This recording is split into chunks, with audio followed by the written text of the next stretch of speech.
Isang mapagpalang araw sa inyong lahat, lalo't higit sa iyo, Dr. Dennis Bilucura.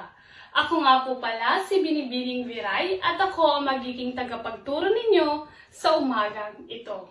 Ngayon klase, ang magiging topiko natin sa umagang ito ay tungkol sa dalawang uri ng paglalarawan. Pero bago yan ay tukuyin natin o basahin muna natin ang mga layunin. Sa pagtatapos ng talakayan, ang mga mag-aaral ay inaasahang una, natutukoy ang dalawang uri ng paglalarawan. Pangalawa, nakagagawa at nakapagpresenta ng isang malikhaing pagsasadula tungkol sa dalawang uri ng paglalarawan. At ang pangatlong layunin ay napapahalagahan ang paggamit ng dalawang uri ng paglalarawan sa mabisang pagpapahayag ng kaisipan. So, ito ang mga layunin na nais makamit sa pagtatapos ng talakayan. Ngayon, klase, may ideya ba kayo kung ano ang dalawang uri ng paglalarawan? Sige, katubis? Okay, mahusay, tama ang iyong sagot. Ang unang klase o uri ng paglalarawan ay objetibong paglalarawan. At ang pangalawang paglalarawan ay masining na paglalarawan. Unahin natin ang objetibong paglalarawan. Ano kaya ito? Sige, Didal. Okay, dagdagan mo na ha. Mahusay.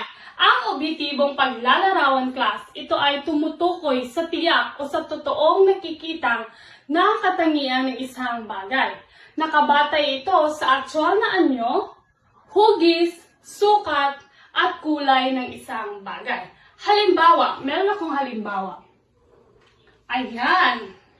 Halimbawa, ang mansanas ay bilog, makulay, at makinis. Ano ang napansin niyo sa halimbawa na aking ibinigay? Mahusay, ang aking halimbawa ay direkta lamang at ito ay simple at makulay. So, ayan ang objetibong paglalarawan. Ibig sabihin, kung ano ang nakikita mo, yun lamang ang ilalarawan mo. O, sa madaling salita, ito ay simpleng paglalarawan. Kapag naman sa masining na paglalarawan ay, ang paglalarawan ay malikhain at may kulay ang salita.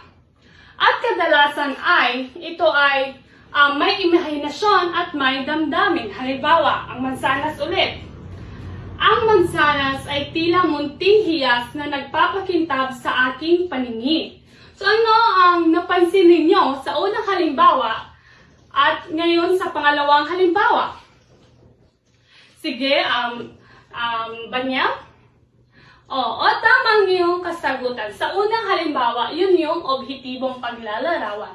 At para naman sa pangalawang paglalarawan, ito yung masining na paglalarawan na kung saan ang mansanas ay nilarawan natin na parang munting hiyas na kumikintab sa aking paningin. Ngayon naman, meron ulit akong halimbawa. Meron ako ditong lapis at saka bag. Ngayon, ilarawan mo ito sa objetibong paglalarawan at masining na paglalarawan ang muan. Sige, muan. Okay. Dagdagan mo ito, akab.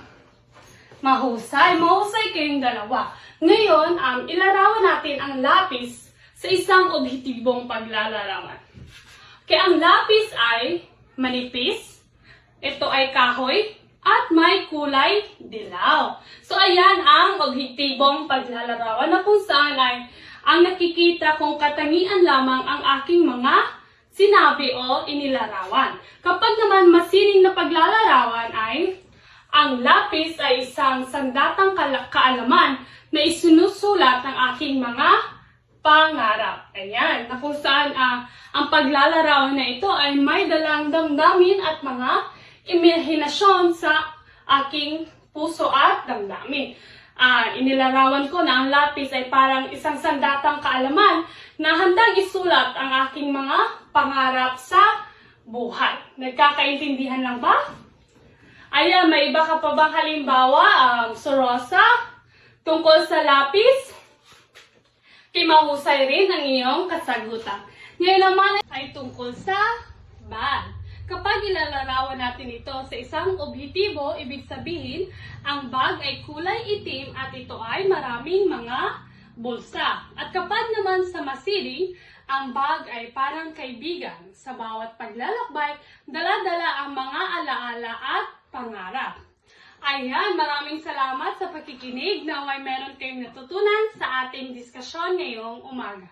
Maraming salamat at hanggang sa muli, mga klase.